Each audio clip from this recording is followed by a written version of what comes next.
itu satwa liar ya. Ketika kita melatih mereka ya otomatis nyawa kita juga cukup terancam karena bagaimanapun juga mereka satwa liar. Memorinya kandang terus mungkin ya? Iya betul, memorinya kandang dan dia udah terbiasa dengan dikasih makan terus kan. Disuapin Jadi, makan.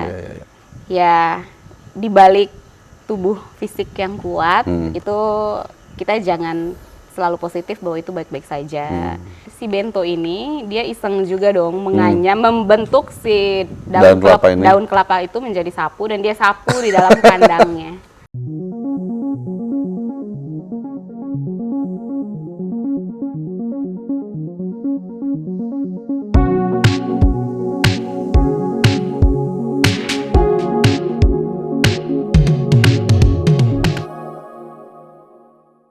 Halo sahabat Arsari, selamat berjumpa di channel YouTube Yayasan Arsari Joyo Hadikusumo. Kali ini masih bersama saya Tito Suryawan dan kita setiap bulannya rutin melakukan podcast dan kita akan berbincang-bincang dengan sejumlah narasumber di mana ada salah satu kontennya ataupun salah satu seriesnya adalah bincang konservasi. Kalau pada bulan lalu kita sudah ngobrol-ngobrol sama site manager dari PKR Arsari yaitu Bang Ponco Prabowo.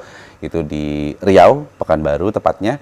Nah, untuk kesempatan kali ini, saya sudah berada di Pusat Suaka Orangutan Arsari atau PSO Arsari yang berada di Kalimantan Timur. Jadi ya itu punya beberapa program ataupun kegiatan-kegiatan konservasi ada di Riau, kemudian di Kaltim ini dan juga ada di Sumatera Barat. Serta kita juga mengadopsi orangutan di SOC, Sintang Orangutan Center. Tapi kita akan ngobrolin khusus spesifik hari ini tentang PSO Arsari bersama dengan narasumber kita yang sudah hadir bersama saya kali ini. Namanya cukup panjang ya. Namanya adalah Elizabeth Bewa Loda Narita Openg. Ini adalah PLT Site Manager dari PSO Arsari atau biasa dipanggil Surti ya. Panggilannya Mbak Eca ya Mbak ya? Betul. Surti mah lagunya Jamrut. Surti ini siapa ya? Surti Tejo ada, Surti Tejo. Baik. Ya, jadi Mbak Eca ini sudah dari kapan Mbak Eca gabung di PSO Arsari? Sebenarnya dari awal itu tahun 2019. 2019 bergabung ke YAD, kemudian sempat di PSO dari tahun 2019 itu sampai tahun 2021 akhir. Nah, kemudian karena beberapa alasan akhirnya kembali ke Jakarta. Dan kemudian di tahun 2024 ini kembali lagi ke PSO. Ya, tapi sejauh ini kan di YAD juga udah cukup lama ya. Tapi memang apakah Mbak Eca punya ketertarikan dengan dunia konservasi sebelum bergabung dengan YAD? Baik, untuk ketertarikan sendiri pada dasarnya sih tertarik. Tertarik karena latar belakang saya kebetulan kehutanan juga. Oh, kuliahnya ambil kehutanan? Ya, kuliahnya mengambil kehutanan waktu itu. Dan mulai dari situ sih, dari semester-semester akhir, ketika tugas akhir, itu sempat sudah mulai tertarik dengan dunia konservasi sih. Seperti itu. Oke. Nah, terus perjalanan dari Mbak Eca sendiri sejak tahun 2019 gitu sampai sekarang, apa aja sih yang udah didapetin sama Mbak Eca? Terutama dari segi keilmuan ya, dari segi keilmuan di bidang konservasi ini. Dari segi keilmuan yang didapat dari tahun 2019 itu cukup banyak ya. Salah satunya waktu itu saya fresh graduate dan terjun langsung ke dunia konservasi satwa liar, orangutan jantan dewasa berpipi lebar. Itu salah satu sebenarnya pengalaman yang cukup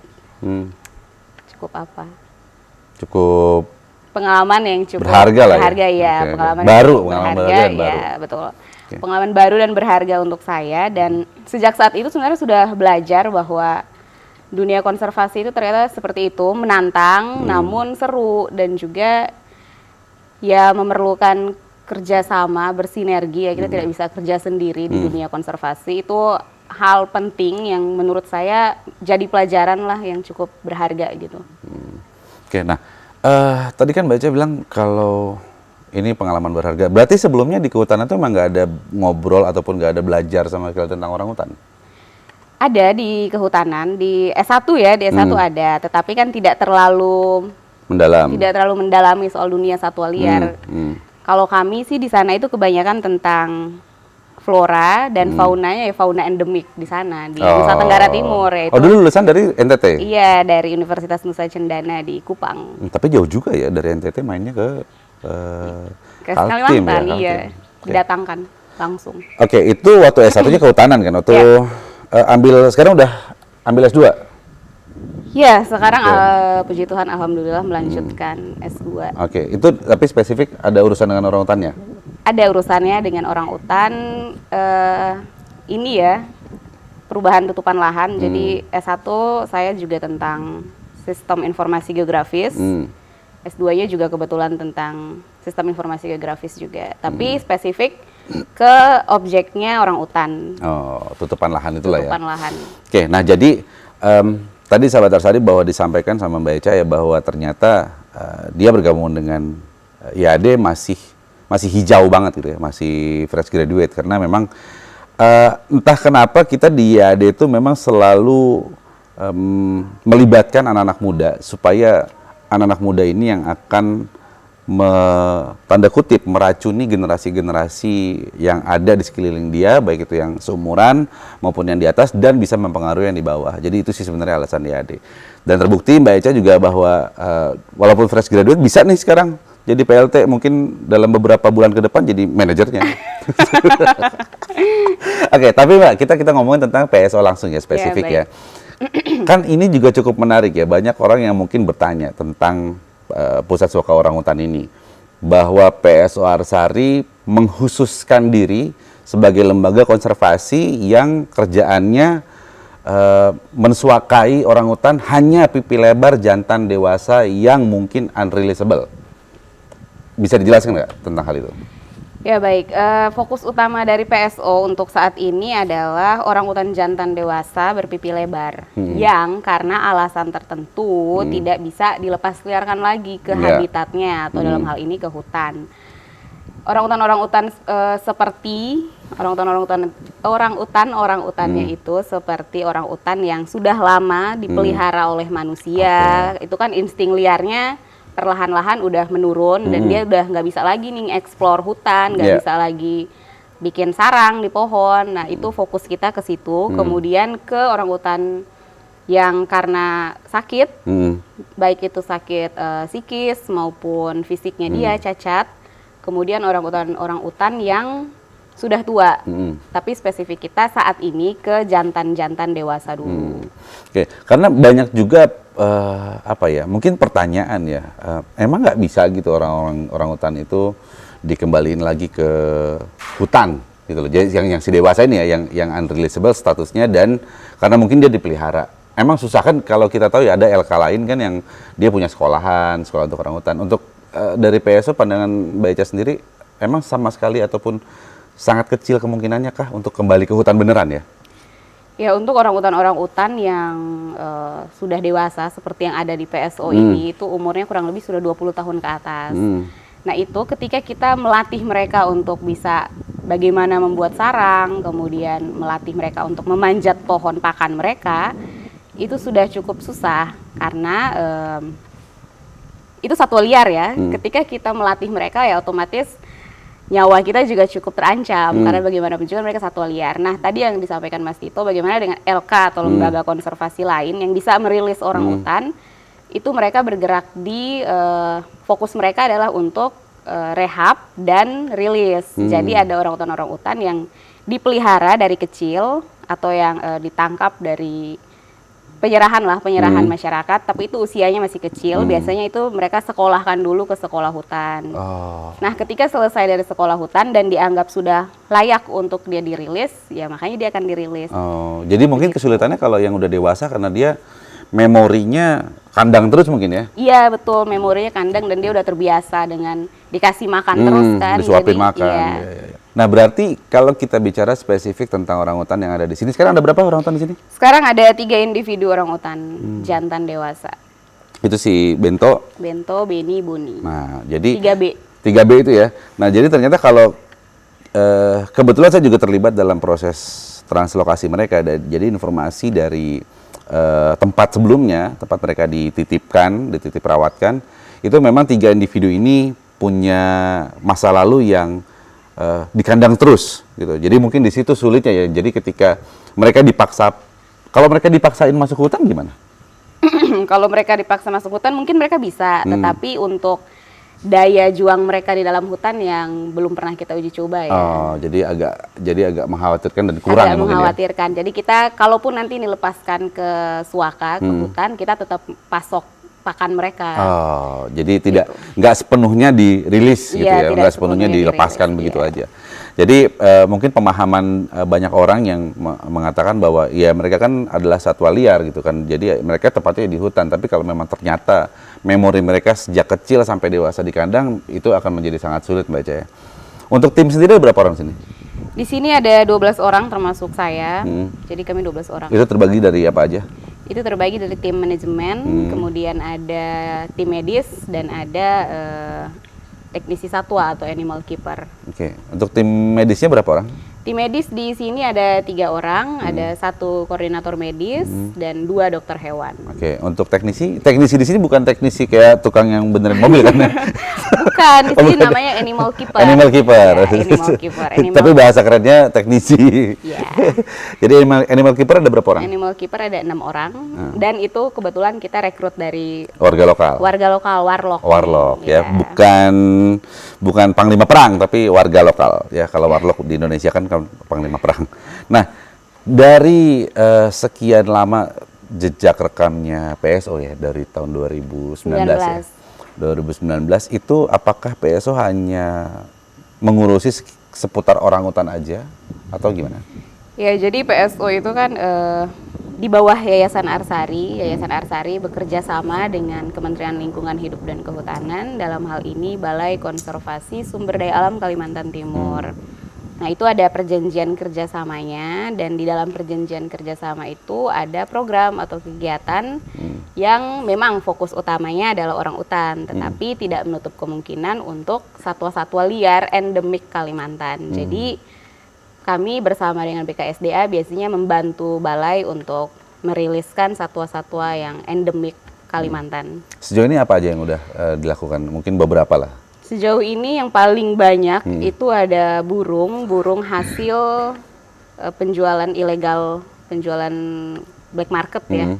Penjualan itu yang paling banyak. Kemudian owa itu hasil masuk ke pemukiman warga dan kemudian warganya memberitahukan ke balai dan balai meminta bantuan kita untuk merilis. Kemudian ada bekantan juga yang saat ini juga ada yang kita. Oh, ada bekantan yang kecil itu ya? Yang kecil yang kita rawat. Kemudian ada satu endemiknya Kalimantan. Kura-kura masuk gak sih?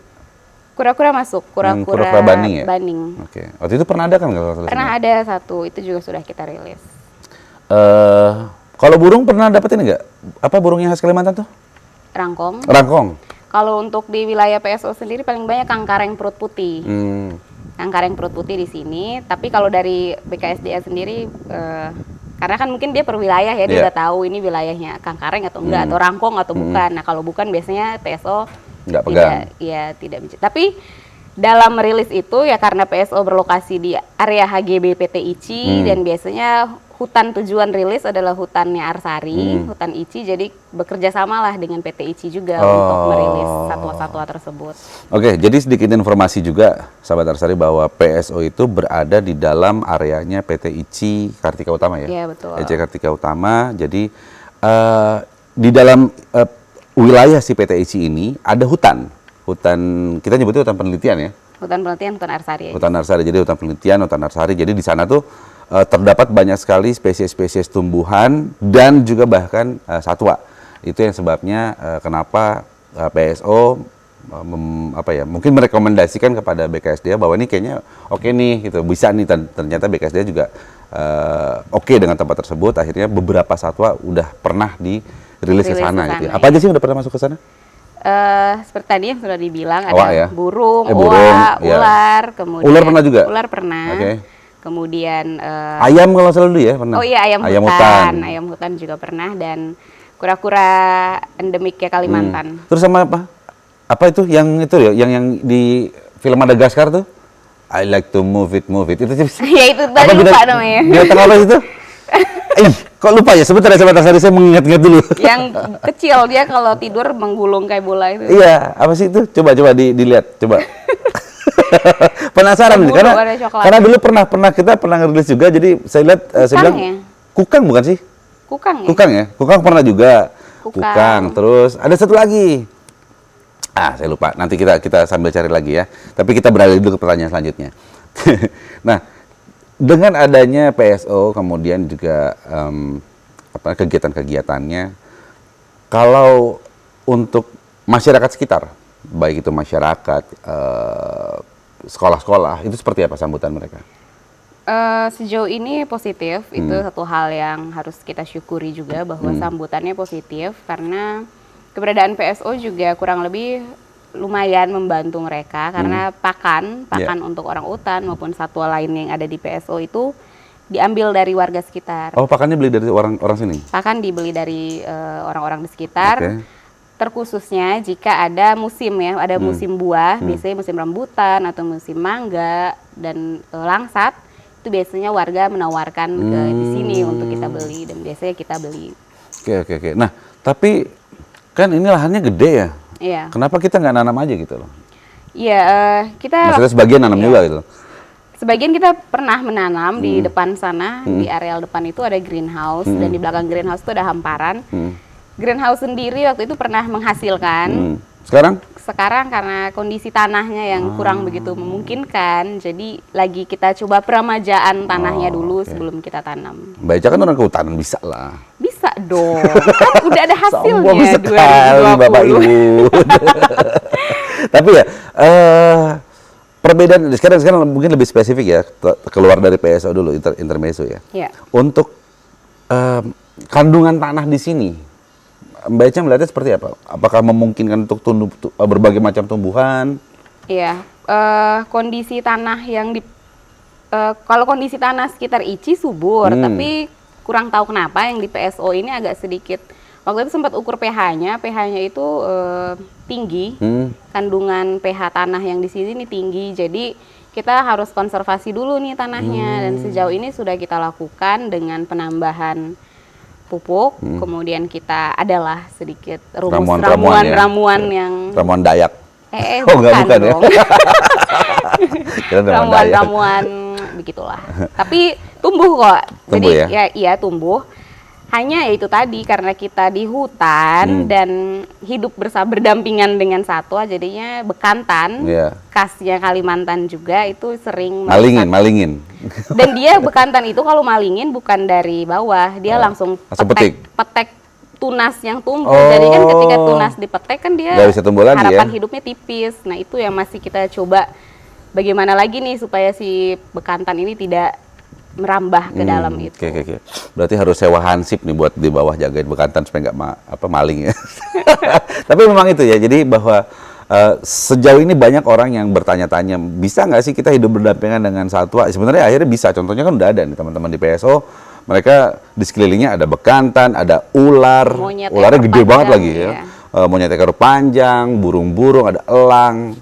Pokoknya banyak banget gitu. Jadi sangat-sangat memungkinkan untuk hidup berdampingan dengan satwa-satwa itu ya. Ya mungkin satu lagi boleh. Boleh. Jadi kita hidup berdampingan. Dulu itu areal depannya PSO ini bisa dibilang hamparan kosong gitu aja, tidak ada pohon. Nah kemudian sekarang udah tumbuh, itu di depan ada trembesi, ada sengon. Nah itu bagusnya pohon-pohon itu ketika sore itu burung-burung datang tuh hinggap di situ. Jadi salah satu manfaat jika teman-teman yang nonton ini menanam pohon, itu bukan hanya bermanfaat untuk kita manusia berteduh di bawahnya, tapi juga untuk satwa-satwa liar lainnya bisa bertengger di situ. Ada kalau di PSO sih ada burung-burung, kemudian ada bajing, monyet bekantan juga sering bertengger di pohon depan situ. Kalau trembesi itu berapa lama dia untuk bisa tumbuh besar? Trembesi itu termasuk pohon yang cepat, lumayan cepat, dan dia evergreen. Evergreen itu dia tidak menggugurkan daunnya. Jadi itu salah satu pohon peneduh di Indonesia. Salah satu pohon. Mari kita beli bibit trembesi. Tanam di rumah. Kalau di sini kebetulan kita waktu itu dipasok dari ICI. Jadi dari nurserynya PT ICI ada trembesi, ada sengon. Jadi kita memanfaatkan itu. Untuk PT ICI sendiri, Ya. seberapa jauh dukungan mereka terhadap kegiatan PSO? PT ICI terima kasih sudah selalu mendukung PSO di sini. Kerjasamanya cukup baik ya. Jadi kami selalu dibantu, kami meminta selalu diberikan sih. Jadi luar biasa sekali. Termasuk juga untuk mendampingi PSO jika ada kegiatan lepas liar. Itu tentunya sesuai arahan dari Pak Willy juga selaku Dewan Pakarya AD ya, untuk posisi lepas liarnya di mana. Dan itu dibantu sih. Jadi hingga sekarang kalau untuk hewan-hewan ataupun satwa-satwa yang selama ini udah dilepas liar di sekitaran sini di hutannya ICI ya, itu masih sangat-sangat mumpuni ya. Masih sangat-sangat Untuk mumpuni. mungkin entah berapa puluh atau berapa ratus lagi masih mumpuni. Masih mumpuni. Oke. Untuk PSO sendiri, kalau kita bicara tentang tadi sudah bicara tentang orangutan, itu kan 3 orangutan kan mereka sampai sekarang masih ada di kandang karantina, gitu kan. Mau sampai kapan mereka ada di situ?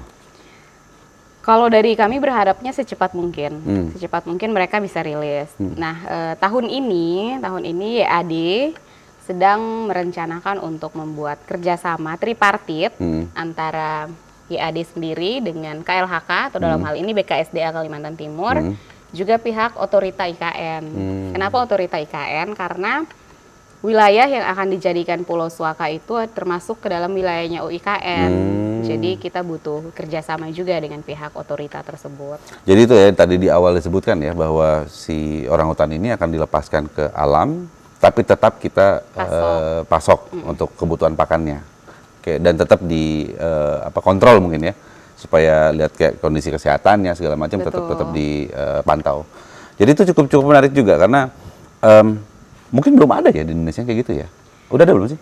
Maksudnya yang orangutan yang memang mereka unreleasable, terus kita lepaskan ke alam, tapi tetap kita pantau gitu loh. Tapi mereka main di sana. Kalau untuk jantan dewasa ini baru pertama kalinya. Tapi kalau untuk campuran sudah ada. Oke, untuk jantan dewasa cikpet ya. Cikpet, pipi lebar. Pipi lebar ini pertama kalinya. Oke, jadi ini adalah hal-hal yang sangat-sangat bisa dibilang sangat penting gitu untuk didukung. Dan apalagi kalau misalnya kita ketahui bahwa peta persebaran dari orangutan jantan dewasa pipi lebar itu juga ternyata banyak juga di luar sana. Karena kemarin juga sempat dapat informasi dari Pak Willy juga bahwa banyak yang ada di luar negeri. Iya, betul. Ya pertanyaan kita adalah sebenarnya simpel ya. Kok bisa gitu orangutan di sana ya? Jawabannya adalah karena ada perdagangan ilegal. Karena bento terutama ya, yang saya tahu kan. Jadi dia adalah hasil sitaan dari penyelundupan. Jadi dia tadinya akan dijual ke Singapura ya kalau nggak salah ya. Iya, kalau tidak salah. Kalau nggak salah ke Singapura lewat jalur di Sulawesi sana, di Tasikoki di Sulawesi Utara. Nah, kembali lagi kita bicara tentang si orangutan ini. Kalau kita lihat mungkin sahabat Arsari banyak yang bertanya ya bahwa kita sudah mentranslokasi ada 4, ya kan? Bento, Iskandar itu sama-sama dari Tasikoki. Sudah mati. Kemudian dan ada Benny dan Boni. Nah, yang Iskandar tuh kemana? Iskandar itu sudah mati. Dia mati kena kalau tidak salah pneumonia paru-paru. Ya itu mungkin salah satu kesulitan ya. Sebenarnya tantangan teman-teman di sini, terutama tim medisnya apa sih? Tantangan dari tim medis sendiri itu karena kan orang utan ya satwa liar, satwa satwa kan tidak bisa mengkomunikasikan apa yang mereka rasakan ya. Oh, dia nggak tahu ya lagi sakit perut gitu kan. Nah itu yang cukup mengkhawatirkan sebenarnya. Karena seperti Iskandar itu pada dasarnya kesehariannya dia aktif saja, tidak menunjukkan gejala-gejala atau tanda-tanda sakit. Namun ketika drop sekali, wah itu yang benar-benar drop dan itu udah kewalahan. Tapi secara fisik mereka sehat. Hanya ternyata kita tidak tahu bahwa di dalam tubuhnya kenapa gitu. Ya. Berarti memang ternyata itu sih mungkin kalau banyak orang yang kurang paham ya bahwa kan bisa begini, kan bisa begitu, kan harus begini, bisa diginiin gitu. Tapi sahabat Arsi harus tahu ya bahwa bercandanya orangutan dengan bercanda kita beda. Kita noyor gini kepala gitu kan biasa aja. Tapi orangutan noyor kepala kita selesai itu urusan. Yeah. Itu yang membuat menjadi teman-teman ketika itu banyak pertimbangan ya ketika harus melakukan eksekusi kayak bius, kemudian mau ngangkatnya juga satu individu itu minimal banget harus ada 5 orang yang ngangkat karena beratnya sekitar 150-an ya, 150 kilogram gitu. Jadi ya kalau kecuali yang ngangkat adalah binaragawan, oke lah gitu kan. Tapi ini orang biasa semua kan, teknisi di sini tahu lah ya kemampuannya sampai seberapa ya, paling mentok 30 kilo lah ngangkat. Sementara dia ada 140 kilogram. Nah itu. Nah, cuman berangkat dari sana pelajaran apa yang didapatkan dari teman-teman PSO ketika Iskandar tiada gitu kan? Apa yang menjadi pelajaran berharga? Pelajaran berharga yang bisa didapat dari matinya Iskandar itu adalah ya di balik tubuh fisik yang kuat itu kita jangan selalu positif bahwa itu baik-baik saja. Bisa saja ada sakit penyakit yang mungkin kita tidak tahu dia sedang sakit apa. Untuk MCU tapi dilakukan buat Iskandar kan? MCU itu sempat dilakukan, tetapi ya itu tadi karena kita di sini meminimalisir mungkin untuk pembiusan. Karena orangutan kita orangutan besar itu sangat susah untuk handling ketika mengambil darahnya tanpa dibius. Nah, ketika orangutan di sini dibius itu kita sebenarnya menghindari itu ya untuk pembiusan. Tapi kita bisa lakukan pembiusan ketika ada kasus-kasus tertentu. Misalnya kalau misalnya emergency case seperti Iskandar, itu pasti kita ambil karena ya dia harus dibius bagaimanapun juga. Kemudian ketika kita ingin translokasi mereka ke pulau-pulau itu akan kita MCU. Tapi ini sekedar informasi juga nih sahabat Arsari bahwa ternyata teman-teman di PSO pun belajar dari pengalaman Iskandar ya. Ternyata mereka sudah bisa membuat si orangutannya pindah dan masuk ke dalam kandang transport tanpa harus dibius. Iya, betul. Nah, ini sebenarnya satu pembelajaran yang ya berangkat dari kejadiannya Iskandar juga gitu kan, bahwa ini nggak enak juga nih, kesian juga nih orangutan kalau dibius mulu. Ya bayangin aja kalau misalnya sahabat Arsari dibius mulu gitu kan. Yang ada nge-fly terus kan, jadi angong gitu. Nah, jadi itu. Beleng-beleng. Jadi beleng-beleng. tapi ya namanya juga apa ya? Di dunia konservasi ini kan nggak ada yang saklek ya, bahwa dinamis terus. Jadi dia selalu bergerak, apakah dia bisa menjadi sukses atau tidak. Nah, berdasarkan kisah-kisah tersebut ya tentu ada pelajaran-pelajaran yang bisa diambil. Ya teman-teman PSO sudah menunjukkan gitu bahwa dari pengalaman yang sudah ada, Bento sudah bisa sekarang untuk pindah langsung ke kandang transport tanpa harus dibius, dipancing-pancing, disodor-sodorin makanan, minuman segala macam, madu. Dan dia berhasil mau gitu untuk pindah ke kandang transport. Nah, selanjutnya kalau kita bicara tentang kendala-kendala yang selama ini dihadapi sama PSO, terutama dari segi eksternalnya ya, apa aja sih? Kendala itu ya mungkin perizinan pulau ya, pulau yang itu udah lama banget kan? Iya, itu sudah cukup lama. Nah, itu sih kendala eksternal yang cukup menantang dan cukup mungkin kalau kami di sini menganggap serius ya, karena kan orang utan apalagi si Bento tadi Mas Tito bilang dia kalau tidak salah dari tahun 2019. Iya. Dari tahun 2019 dia sudah ada di. Udah 5 tahun berarti di kandang ya? Kurang lebih hampir 5 tahun dia di kandang. Kemudian si Beni dan Boni itu juga kurang lebih 3-4 tahun ya di kandang. Nah, itu yang menjadi kendala ketika Pulau Suaka belum dapat. Ya mereka terlalu lama di kandang, kemudian tapi ya jangan sampai terulang kasus seperti Iskandar. Ya harapan kita sih mereka bisa merasakan lah bagaimana sih nikmatnya hidup di alam ya, rumah mereka yang sebenarnya begitu. Oke, nah tapi kalau kita bicara soal kandang kan, berarti ya mungkin nggak ada jauh bedanya gitu dengan kondisi mereka sebelumnya ya, tinggal di kandang. Apa yang dilakukan sama PSO untuk membuat 3 individu orangutan ini walaupun ada di kandang tapi mereka tetap aktif, tetap bergerak, tetap terjaga instingnya? Iya, jadi teman-teman teknisi satwa di sini di bawah arahan tentunya dari tim medis itu aktif untuk membuat enrichment. Nah, di PSO sendiri kebetulan ada 2 jenis enrichment. Ada enrichment struktural dan ada enrichment pakan. Nah, enrichment struktural ini yang ada di dalam kandang kayak drum biru, drum plastik biru, kemudian ada anyaman-anyaman dari Taliban bekas, itu digunakan mereka sebagai ayunan mereka, kemudian tempat tidur kadang atau hammock mereka. Nah, itu untuk enrichment struktural. Sedangkan untuk enrichment pakan itu biasanya dibikin kayak ada es balok, tapi itu kita masukkan air dan buah-buahan. Kemudian ada buah kelapa buah kelapa mereka makan langsung. Dan juga ada sarang semut, kemudian ada ketupat lebaran. Ketupat lebaran isinya apa? Bukan beras ya? Bukan dong, ketupat lebaran isinya buah-buahan. Oh. Dan teman-teman teknisi di sini pintar-pintar untuk menganyam ketupat, kemudian ada bola aren juga, bola daun aren. Kemudian ada pai singkong dan macam-macam lah. Banyak juga ya? Banyak. Nah, itu diberikan kepada mereka ketika seminggu 2 kali dan juga ketika cuaca sedang panas, itu pasti kita sesuaikan. Misalnya kalau sekarang sedang panas nih akan diberikan seger-seger kayak kelapa atau kalau enggak es buah tadi itu. Oh, es balok tadi ya, es balok.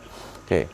Jadi dipastikan bahwa 3 individu ini pokoknya nggak bosan lah ya di kandang lah. Nggak bosan. Oke. Oh, dan enrichment yang diberikan itu juga merangsang mereka untuk ketika di pulau nanti, kalau misalnya ada sarang semut, itu bisa mereka ambil sebagai pakan juga. Oh, si enrichmentnya itu dibikin supaya nggak mereka langsung caplok aja ya? Iya. Jadi mereka harus usaha dulu? Harus usaha juga, ada yang harus usaha. Dan kalau tadi kayak pemberian sarang semut, itu biasanya teknisi akan mengambil sarang semutnya dan berikan ke mereka. Itu dengan alasan supaya pengganti pakan mereka ketika berada di pulau. Oh, karena di pulau kan memang sarang semut gitu kan? Sarang semut banyak di pulau yang akan dijadikan suaka nanti ini. Oke, nah ini cukup menarik ya. Jadi bahwa 3 individu orangutan itu Bento, Beni, dan Boni gitu. Mereka sudah cukup lama di kandang, tapi ya bersyukurnya bahwa mereka selalu mendapatkan pelayanan ya, pelayanan yang oke lah dari teman-teman PSO gitu, karena mereka melayani si orangutan ini. Tapi mereka tuh hubungan mereka gimana sih 3 orang ini? 3 orangutan maksudnya? Hubungan antar mereka gitu loh. Antar mereka. Kan mereka jantan semua ya? Iya. Sejauh ini sih, ya mungkin ada kalau misalnya ada satu yang rese ya pasti bakal diresein juga kan. Tapi ketika damai ya mereka damai. Hanya mereka akan mungkin sedikit akan diem gitu ketika ada orang baru, kalau atau misalnya ada perekrutan, ada dokter hewan baru yang masuk ke sana, dan ketika dokter hewan baru masuk itu fokusnya hanya ke 1 orangutan, biasanya 2 itu akan kayak kenapa sih fokusnya ke ini aja gitu. Oke. Tapi menurut Beca hal-hal tersebut kayak misalnya 3 orangutan itu kan jantan semua ya. Ada nggak sih mereka usaha menunjukkan bahwa gue alfanya gitu? Ada di rata-rata sih di semua orangutan jantan itu pasti mereka ada insting untuk menunjukkan ini nih pejantan yang sebenarnya itu. Di antara 3 itu siapa? Kalau di antara 3 ini sebenarnya sih kalau dari pengamatan saya pribadi sih ke Bento ya. Bento itu walaupun dia tenang tapi menghanyutkan sebenarnya. Tapi kalau dari keaktifan si Beni lebih aktif. Beni kayaknya oke juga gitu untuk jadi alpha. Jadi mungkin Bento tuh istilahnya alfa yang bijaknya gitu kan? Bisa jadi ya, bisa jadi. Beni alfa yang aktifnya gitu. Nah, kita udah menjelang ke akhir-akhir dari obrolan ini ya. Tapi buat Mbak Eca sendiri melihat orangutan tuh seperti apa, Mbak Eca? Melihat orangutan seperti apa? Orangutan itu kan DNA-nya kan hampir sama ya dengan manusia. Bedanya ya kurang lebih berapa persen itu saya lupa. Melihat mereka yang hampir mirip dengan kita, ya sudah sepatutnya juga kita untuk menjaga mereka, melestarikan mereka. Kenapa? Karena ya kita diciptakan kan berbeda, kita punya akal, punya budi, dan sudah sepatutnya kita untuk menjaga semua apapun itu yang ada di bumi ini, termasuk si orangutan itu sendiri. Kalau dari segi intelijensia, orangutan tuh kayak mana, Mbak Eca lihatnya? Kalau dari segi intelijensianya mereka pintar ya. Mereka pintar dan mereka selalu mencari tahu. Jadi itu cerita lucu. Kalau tidak salah si Bento ya, ketika itu ada satu teknisi yang setiap pagi kan teknisi membersihkan areal sekitar kandang dari daun-daun yang jatuh. Nah, si Bento itu jadi dia nyapu kan, nyapu di depan kandang. Kemudian diamatin lah sama mereka semua di dalam kandang. Nah, terus ada kebetulan waktu itu kalau tidak salah ada enrichment daun kelapa, pelepah kelapa. Kemudian si Bento ini dia iseng juga dong menganyam membentuk si daun kelapa itu menjadi sapu dan dia sapu di dalam kandangnya. Bento nyapu kandang bisa gitu? Bisa dia bisa berdiri sambil pegang di ayunan dia dan dia sapu-sapu. Itu unik sampai sih. Segitu aja Sampai ya. segitu, Ya untuk nyapunya oke lah, dia bisa meniru ya, tapi ngebuat sapunya itu loh yang benar-benar wow ya. Menarik sih kalau kita bicara tentang orangutan memang ya. Jadi hal-hal seperti itu yang memang harus kita patut syukuri bahwa kita diberikan banyak sekali hal-hal indah gitu di Indonesia. Nah, akhirnya harapan Mbak Eca apa nih terhadap upaya konservasi yang dilakukan sama PSO khususnya? Harapan pribadi. Harapan saya ya dengan adanya PSO ini dan juga ada kerjasama dengan pihak balai dan program atau kegiatan yang sudah direncanakan, salah satunya adalah sosialisasi penyedartahuan ke masyarakat sekitar, atau dalam hal ini fokusnya ke anak-anak sekolah, pada generasi-generasi masa depan bangsa. Itu satu hal yang positif dan sebaiknya harus dilakukan oleh siapapun itu, bukan hanya PSO tetapi oleh setiap ya insan-insan manusia. Kenapa? Karena ya bibit-bibit generasi muda itulah yang nanti akan meneruskan apa yang sudah kita punya sekarang ini. Jadi mengajak mereka untuk peduli dengan alam, lingkungan mereka, itu satu hal yang penting. Jadi ya keberadaan PSO sendiri sebenarnya sudah cukup membawa dampak positif karena kami juga sudah melakukan sosialisasi ke beberapa sekolahan dan sambutan yang baik juga dari setiap sekolah itu untuk menumbuhkan rasa cinta, kepedulian terhadap lingkungan. Oke, terakhir Mbak Eca, pesan-pesan untuk sahabat Arsari. Pesan untuk sahabat Arsari, ya bekerja di dunia konservasi kita harus bekerja sama, kita harus bersinergi bersama-sama untuk mewujudkan masa depan bumi yang lebih baik beserta semua makhluknya, karena bagaimanapun juga kita hidup berdampingan dengan alam dan kita tidak boleh mengesampingkan makhluk hidup lainnya. Oke, mantap. Terima kasih banyak Mbak Eca atas waktunya. Terima kasih banyak Mas Tito. Dan tentunya terima kasih juga untuk sahabat Arsari yang selalu menyaksikan konten-konten YouTube kita. Jangan lupa di like, subscribe, dan juga di share videonya. Saya Tito Suryawan dari PSO Arsari Kalimantan Timur undur pamit. Terima kasih, sampai jumpa di lain kesempatan. Salam lestari. Salam lestari.